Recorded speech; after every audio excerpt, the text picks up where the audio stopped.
कल यानी 30 अप्रैल 2025 को असेसमेंट ईयर 25-26 के लिए सीबीडीटी यानी central board of direct taxation ने ITR 1 और ITR 4 फॉर्म का नोटिफिकेशन जारी कर दिया। ITR 1 को हम बोलचाल की भाषा में सहज भी बोलते हैं और ITR 4 को हम सुगम फॉर्म बोलते हैं। और इस नोटिफिकेशन में खासकर ITR 1 में इन्होंने स्मॉल और मीडियम टैक्स पेयर्स के बारे में एक बहुत बड़ी सहूलियत दी है।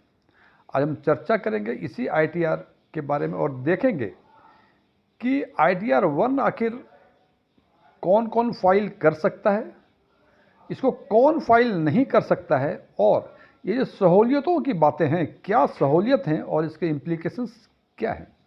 मैं DM झा, आप देख रहे हैं स्टोन टैक्सफिन चैनल। यदि इस वीडियो से आपको कोई नॉलेज बेस में वैल्यू एडिशन होता है तो इसको लाइक करें, अपने फ्रेंड्स के साथ शेयर करें, और यदि अच्छा लगा हो तो कमेंट्स बॉक्स में जाके इसके बारे में बताएं कि अच्छा लगा है, क्या अच्छा नहीं लगा है इसके बारे में बताएं। और यदि कुछ क्वेरी, जो कुछ अनसुलझे प्रश्न आपके मन में रह गए हों तो वो भी पूछें। हम कोशिश करेंगे कि आपके प्रश्नों का जवाब जल्द से जल्द दे दें। और यदि आपको डायरेक्ट टैक्सेशन, इन्वेस्टमेंट, खासकर म्यूचुअल फंड इन्वेस्टमेंट और बैंकिंग में रुचि रखते हैं और इसके बारे में जानना चाहते हैं और अभी तक आपने हमारे चैनल को सब्सक्राइब नहीं किया है तो हमारे चैनल को सब्सक्राइब करें और उसके बगल में लगे बेल आइकन को हिट करें ताकि हमारे सभी नए वीडियो की नोटिफिकेशन आपको लगातार मिलती रहे। और यदि आप हमारे नए सब्सक्राइबर हैं तो कमेंट बॉक्स में जाके न्यू सब्सक्राइबर जरूर लिखें। सबसे पहला सवाल कि ITR 1 फॉर्म यानी सहज फॉर्म कौन कौन फाइल कर सकता है।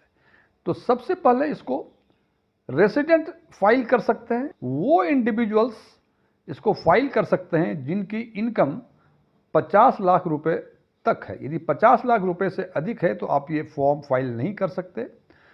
यदि आपकी इनकम सैलरी या पेंशन से है तो भी आप ITR 1 या सहज फॉर्म फाइल कर सकते हैं।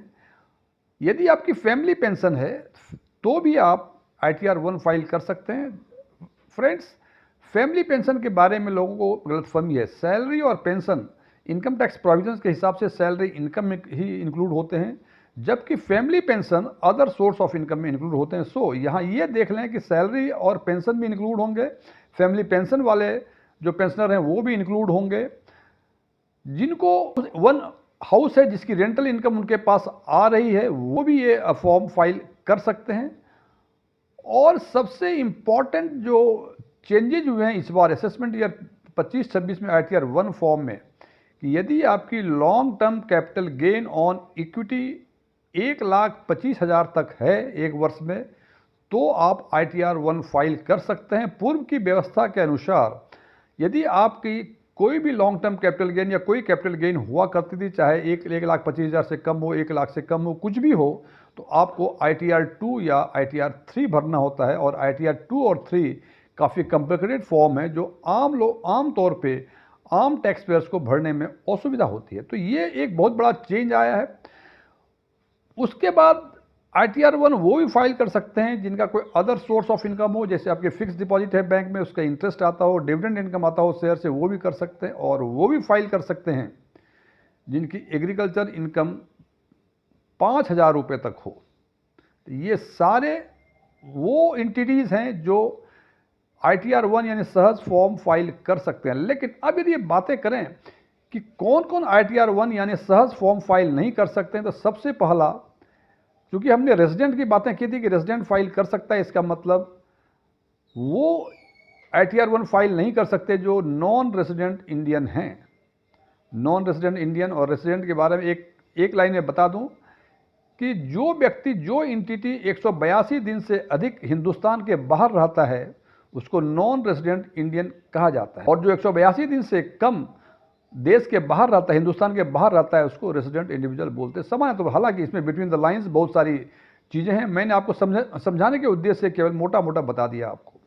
दूसरा, जिसकी इनकम 50 लाख रुपए से अधिक है वो ITR 1 फाइल नहीं कर सकते। जैसे मैंने बताया कि ITR 1 में एक बहुत बड़ा चेंज आया है कि long term capital gain on equity share यदि 1,25,000 तक है तो आप फाइल कर सकते हैं। इसका मतलब यदि आपको short term capital gain equity पर है तो आप ITR 1 फाइल नहीं कर सकते।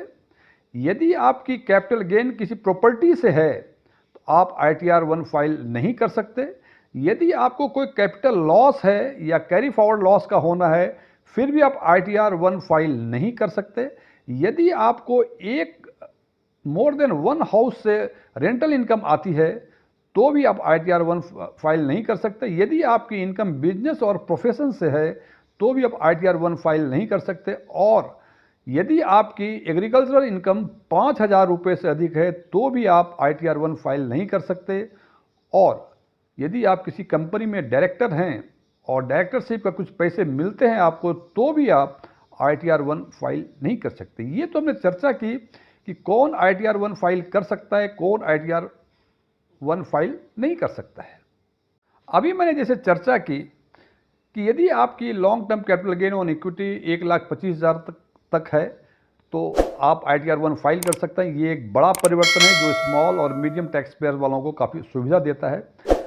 इसके साथ साथ कुछ और चेंजेज आए हैं, जैसे सेक्शन 80C से 80U के लिए ड्रॉप डाउन में कई फॉर्म दिए हैं, उसके हिसाब से सिलेक्ट करना पड़ेगा। और TDS के बारे में, यदि आपकी TDS कटी हुई है तो ड्रॉप डाउन मेनू में सेक्शन वाइज आपको बताना पड़ेगा कि यदि टोटल TDS 1 लाख कटी है तो किस सेक्शन में कितनी कटी है, इसके बारे में जिक्र देना पड़ेगा। अब जो सबसे बड़ी बात जो अभी चर्चा की कि एक बहुत बड़ा सुविधा है स्मॉल और मीडियम टैक्स पेयर्स को कि उन्होंने कि जिनकी 1,25,000 तक long term capital gain on equity है वो ITR 1 फाइल कर सकते थे। पूर्व में उनको ITR 2 फाइल करना पड़ा था। लेकिन जनाब, इसमें बिटवीन द लाइंस कुछ एग्जांपल्स हैं। नोटिफिकेशन में केवल ये कहा गया है कि जिनकी long term capital gain on equity 1,25,000 तक है वो ITR 1 फाइल कर सकते हैं, और जिसको कैपिटल लॉस है या कैपिटल लॉस को कैरी फॉरवर्ड करना है वो ITR 1 फाइल नहीं कर सकते।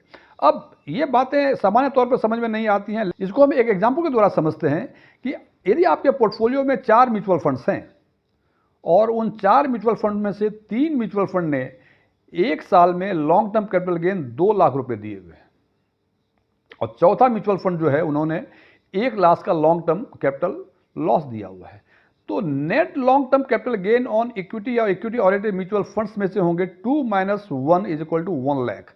इसका मतलब आपका net long term capital gain 1 lakh रुपए होगा। और जैसा कि लोग समझते हैं कि इस बार जो चेंज किया ITR 1 में कि यदि आपकी लॉन्ग टर्म कैपिटल गेन 1,25,000 रुपये तक है तो आप ITR 1 फाइल कर सकते हैं। लेकिन हमने जो एग्जाम्पल दिया है उसमें आप कतई फाइल नहीं कर सकते जबकि आपकी long term capital gain on equity 1 lakh रुपए ही है, क्योंकि इसका एक ही मुख्य कारण है कि आपका ये long term capital gain on equity net है। इसका मतलब कैपिटल लॉस भी था, और जब भी कैपिटल लॉस होगा आपको या कैरी फॉरवर्ड करेंगे कैपिटल लॉस को तो आप एलिजिबल नहीं है ITR 1 फाइल करने के लिए। तो ये जो परिवर्तन हुआ है ये उन लोगों के लिए हुआ है जिनका केवल लॉन्ग टर्म कैपिटल गेन ही है, कोई भी कैपिटल लॉस या कैरी फॉरवर्ड लॉस नहीं है, ये उनके लिए है। अदरवाइज यदि आपका कैपिटल लॉस या कैरी फॉरवर्ड लॉस करना है आपको तो आप ITR 1 फाइल नहीं कर सकते हैं। उम्मीद है इससे आपको इस परिवर्तन की जो CBDT ने कल इशू किया है आपको क्लैरिटी मिल गई होगी। Thank you.